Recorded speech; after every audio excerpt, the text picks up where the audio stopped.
untuk adu data. Jadi data dilawan dengan data. Jangan open book, data dilawan dengan persekusi, ya. Dilawan dengan kejahatan penjegalan, ya, pemerkosaan channel yang akhirnya ditumbangkan. Nah ini namanya kan nggak gentle. Selama banteng-banteng Indonesia masih mempunyai darah merah yang dapat membikin tertarik dan putih, merah dan putih, maka selama itu tidak akan kita mau menyerah kepada siapapun juga. Percaya! Assalamualaikum warahmatullahi wabarakatuh. Bismillah, innal hamdalillah nahmaduhu wa nasta'inuhu wa nastaghfiruh wa na'udzu billahi min syururi anfusina wa min sayyiati a'malina may yahdihillahu fala mudhillalah wa may yudlilhu fala hadiyalah. Wassalatu wassalamu ala Rasulillah sayyidina Muhammad ibn Abdullah wa ala alihi wa sahbihi mawala, amma ba'd. Rabbi syrah li sadri wa yassir li amri wahlul 'uqdatam min lisani yafqahu qawli. Amin. Saudara-saudariku semuanya, dimanapun dan kapanpun berada, semoga semuanya berbahagia bersama dengan keluarga dan keturunan panjenengan, diberikan keberkahan, kedamaian, ketenangan, kesejahteraan, kelimpahan, kesehatan, kenikmatan, keberkahan, keselamatan di dunia sampai di akhirat. Pada kesempatan yang penuh dengan keberkahan ini, saya akan menyampaikan tentang posisi makam Imam Ahmad Al-Abah An-Nafat Al-Muhajir dari versi yang berbeda yang telah kami bahas kemarin, yang mana maklum bid-daruri syuhra wal istifadhah, makam Imam Ahmad Al-Abah berada di Husaisah, Siyun, Hadramaut, Yaman. Nah ini kami tampilkan dua manuskrip yang berbeda, yakni manuskrip pertama adalah kitab Fathur Rahimur Rahman fi Manaqibi Syekh Al-Arif Billah Al-Aidrus Abdullah bin Abi Bakar bin Abdurrahman, pengarangnya adalah Asy-Syarif Umar bin Abdurrahman Shahibul Khamra, yang kemarin sudah kita beredel bersama. Sekarang kita mengkaji manuskrip yang kedua. Ini tahun 889 Hijriah. Ini lebih tua, Al-Jauharus Syaffaf. Ada 3 jilid atau 3 juz. Ini masih berupa manuskrip tulisan tangan. Jadi masih berupa tulisan tangan, dan ini menjadi rujukan kitab-kitab setelahnya. Kitab-kitab abad 9 dan abad 10. Abad 9 akhir sampai abad 10 dan seterusnya. Di mana keterangan tentang keturunan dari Ubaidillah bin Ahmad Al-Abah sampai ke bawah dijelaskan semua di sini. Namun masih tetap ada kontra dengan kitab-kitab sebelum dan sesudahnya. Seringkali saya sampaikan bahwa kitab-kitab dari internal Ba'alawi itu jika ditemukan satu sama lain itu sering ada ketidakcocokan. Kadang keterangannya ini kontradiksi dengan keterangan kitab yang itu. Begitu juga sebaliknya. Nah, keterangan tentang posisi persisnya, presisi makamnya Imam Ahmad Al-Abah Al-Muhajir An-Nafat itu oleh kitab Al-Jauharus Syaffaf fi Manaqibi Syahdah Al-Asyraf berada wakila di Qoroh Jashib. Qoroh Jashib itu sekarang sudah tidak ada lagi letaknya yang berada di antara Husayyisah dan Sumal. Tetapi justru ketika Qoroh Jasib itu kita cari sesuai yang telah diteliti oleh Kiai Haji Maduddin Utsman, itu berada nun jauh dari Husayyisah, Sayun antara Maut Yaman. Jaraknya itu perkiraan 885 km. Meninggalnya atau wafatnya Imam Ahmad Al-Abah itu wakila di Qoroh Jasib. Lihat Al-Jauharus Syaffaf bahwa pindahnya, hijrahnya Imam Ahmad Al-Abah berserta rombongannya itu pertama kali menginjakkan kaki di Husayyisah. Fa awwalu ma aqama bil Husayyisah summan taqalu minha ila Qoroh Jasib. Dari Husayyisah pindah ke Qoroh Jasib.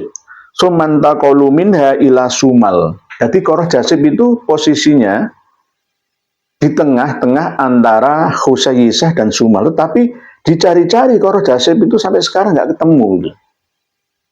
Apakah sudah berubah namanya atau bagaimana?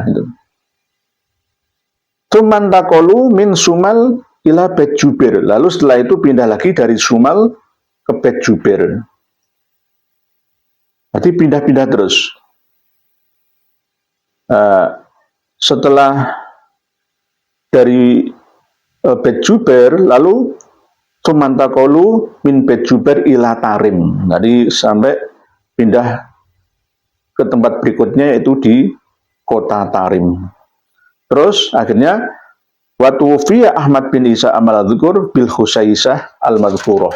Jadi wafatnya Imam Ahmad bin Isa Al-Muhajir atau Ahmad Al-Abah An-Nafat Al-Muhajir bin Isa Ar-Rumi bin Muhammad An-Naqib bin Ali Al-Uraidi bin Ja'far Shadiq bin Muhammad Al-Baqir bin Ali Zainal Abidin bin Husain bin Ali bin Abi Thalib wa bin Fatimah Az-Zahra binti Rasulullah Shallallahu Alaihi Wasallam itu wafatnya di Husayyisah. Sama seperti keterangan yang ada di dalam manuskrip kitab Fathur Rahimir Rahman karya Sayyid Umar bin Abdurrahman Sohibul Khamro. Wakana yura alal maudhi'il ladzi yusharu ilaihi anna qabrahu syarif fihi an-nurul azim. Tempatnya di mana? Wa qabruhu fi syibiha. Kuburannya, makamnya Imam Ahmad Al-Abah itu di perkampungan yang ada di Husayyisah. Berdasarkan apa? Dilihat di tempat itu ada isyarat bahwa kubur yang mulia tersebut itu ada cahaya yang agung. Nah, ini loh. Berdasarkan insting bil qoro'in wal kasfi dengan ronsen seperti yang kami terangkan kemarin. Jadi ada cahaya yang melesat jatuh di tempat antara itulah yang akhirnya dibangunlah makam tersebut dikenal sampai sekarang. Nah, wa kana Syekhuna Syekh Al-Arif Billah Abdurrahman bin Asy-Syaikh Muhammad bin Ali Alawi yazurhu fi dzalikal makan. Gara-gara gurunya Syekh Al-Khatib pengarang kitab Al-Jauharus Syaffaf ini, Syekh Abdurrahman bin Muhammad Al-Khatib, guru beliau ini sering ziarah ke tempat itu. Tetapi jelas tidak ditentukan dan ditemukan posisi presisi persisnya makam itu. Seperti keterangan dari Mufti Hadramaut Habib Abdurrahman bin Ubaidillah As-Saqqaf atau As-Saqqaf yang kemarin sudah saya sampaikan. Jadi tidak jelas, tapi hanya sekedar perkiraan.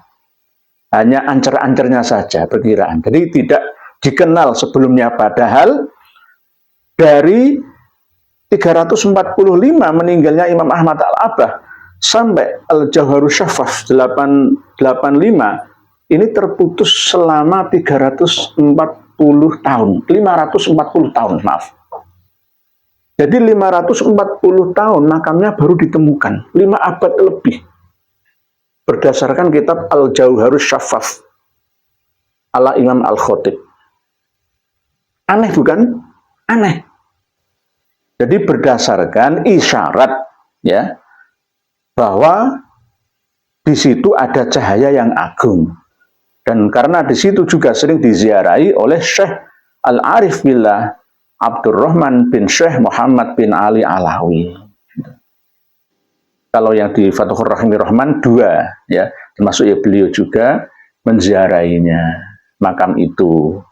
Tapi bukan berbentuk makam, ya masih tempat lah, hanya sekedar tempat. Wakila, lah ini ada kila. Kila itu katanya dalam riwayat yang lain gitu. Wakila mata bikoroh jasyib. Imam Ahmad Al-Abah itu meninggal di Koroh Jasyib.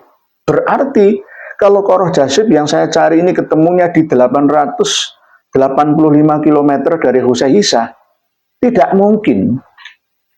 Tidak mungkin. Dulu belum ada pesawat, dulu belum ada kereta api, belum ada jalan semulus sekarang aspal, belum ada. Bisa ditempuh dalam waktu berhari-hari, 885 km itu. Jadi tidak mungkin meninggal di Koroh Jasyib, lalu dimakamkan di Seyun, Hadramaut, Yaman atau Husaisah. Tidak mungkin. Pasti dimakamkan di Koroh Jasyib. Nah, inilah yang namanya simpang siur. Ya, tidak ada kejelasan. Makamnya, persisnya, posisinya, presisinya berada di mana. Apakah di Husaisah, tempat wafatnya Imam Ahmad Al-Abah An-Nafad, atau di Koroh Jasyib juga tempat meninggal atau wafatnya Imam Ahmad Al-Abah An-Nafad. Berarti kesimpang siuran ini sebagai bukti tidak kuatnya ya suhrah wal istiwadah yang diyakini oleh kaum Ba'alawi yang ada di Yaman, Hadramaut, Arim, dan sekitarnya. Bahkan dari seluruh keturunan beliau yang ada di planet bumi ini. Diyakini semua sampai sekarang ya berada di situ. Jika kita mengingat ungkapan dari para sesepuh Habib Ba'alawi bahwa membuat makam-makam itu nggak apa-apa, diniati saja. Apakah atas dasar ini? Nah, ini kan yang perlu kita teliti kembali. Tapi jangan diyakini. Gitu. Kalau menurut sesuatu yang ilmiah, adanya prasasti, suatu tempat itu harus diikuti dengan adanya bukti yang tertulis. Ya. Bahwa itu adalah makam Imam Ahmad Al-Abah An-Nafad Al-Muhajir ilallah wa Rasulih. Kalau tidak ada bukti, dasarnya apa? Apakah hanya sekedar dogma keyakinan, sugesti saja? Kan ya enggak. Kita ini beragama harus mempraktekkan, menggunakan, mengaplikasikan dua cara, yaitu dogma dan logika. Keyakinan kita dan akal sehat kita. Jangan dipisahkan antara keduanya. Kacau nanti, kacau balau nanti. Hidup ini akan sulit dan rumit, ya. Ruwet dan bulat. Jadi wakilah mata di Koroh Jasyib 885 km dari Husaisah. Jadi pilih yang mana? Sampai sekarang di Koroh Jasyib ini nggak ada makam. Kalau menurut wakilah ini berarti makamnya yang asli ada di Koroh Jasyib. Kalau menurut yang di Husaisah ya makam aslinya di Husaisah, tapi di mana nggak ditentukan. Hanya berdasarkan korinah atau koroin dan mukasyafah atau kasfi, hanya dengan ronsen saja. Oleh sebab itu, jika saya dan kawan-kawan dipertemukan dengan mu'arrikhin atau ahli sejarah Yaman yang internal ataupun eksternal Ba'alawi yang netral, maka insya Allah akan bisa ketemu gitu. Kenapa selama ini dia ngomong ini ada manuskrip aslinya, ada keterangannya. Dua manuskrip kitab ini cukup untuk bisa membuat kritis pemikiran para ahli sejarah yang ada di Yaman, Oman, dan sekitarnya. Bahkan seluruh dunia. Jadi data dilawan dengan data. Jangan open book, data dilawan dengan persekusi, ya. Dilawan dengan kejahatan penjegalan, ya, pemerkosaan channel yang akhirnya ditumbangkan. Lah ini namanya kan nggak gentle. Bukan berniat apa-apa, iri dengki atau berniat untuk pamer, ya, sum'ah, tidak. Tapi kita dasari dengan azas belajar bersama. Talabul ilmi minal mahdi ilal lahdi. Belajar tak kenal usia selamanya. Karena ilmu agama, ilmu pengetahuan, ilmu dan teknologi yang ada itu semuanya bergerak, maju, dinamis. Tidak pernah statis, berdiri di tempat saja. Wallahu a'lamu bissawab. Akhirul kalam. Wassalamualaikum warahmatullahi wabarakatuh.